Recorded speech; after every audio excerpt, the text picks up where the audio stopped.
സംഘികളുടെ ബാലഗോകുലത്തിനകത്ത് നടക്കുന്ന ക്രയവിക്രയം എന്താണെന്നതിൻ്റെ തെളിവ് പുറത്തു വന്നിട്ടുണ്ട്.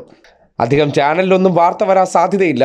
കാര്യം ബാലഗോകുലം ഫാൻസുകാരായിട്ടുള്ള സംഘപരിവാറുകാരെ കൊണ്ട് നിറച്ചിരിക്കുന്ന ഈ സ്ഥാപനങ്ങളിൽ നിന്ന് അത്തരം വാർത്തകളെല്ലാം എപ്പോഴും മാറ്റിവെക്കപ്പെടും. കാര്യം അത് ബാലഗോകുലമല്ല, ബലാത്സംഗ ഗോകുലമെന്ന് പറയാൻ നാവ് പൊന്തത്തില്ല. എന്തായാലും യദു കൃഷ്ണൻ എന്ന ഒരു സംഘി ബാലഗോകുലത്തിലേക്ക് അയച്ച കുട്ടിയെ പീഡിപ്പിച്ചിരിക്കുകയാണ്. പീഡന വാർത്ത വലുതായിട്ട് റിപ്പോർട്ട് ചെയ്യപ്പെടില്ല. കാര്യം ഇതൊക്കെ വിശുദ്ധ പീഡനമാണ്. ഇതൊക്കെ ചിലർക്ക് ചെയ്യാവുന്നതാണ്. അതിനെയൊക്കെ നമ്മൾ പൊതിഞ്ഞു പിടിക്കേണ്ടതാണ്.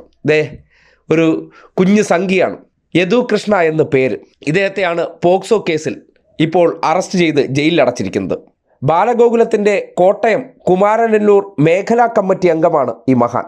ഇദ്ദേഹമാണ് ബാലഗോകുലത്തിലേക്ക് അയച്ച ഒരു കുട്ടിയെ പ്രലോഭിപ്പിച്ചുകൊണ്ടുപോയി വാടക വീട്ടിൽ വെച്ച് പീഡിപ്പിച്ചത്. പീഡന വാർത്തയെ സംബന്ധിച്ച് കുട്ടിയുടെ സ്വഭാവത്തിൽ നിന്ന് വീട്ടുകാർ തിരിച്ചറിഞ്ഞു.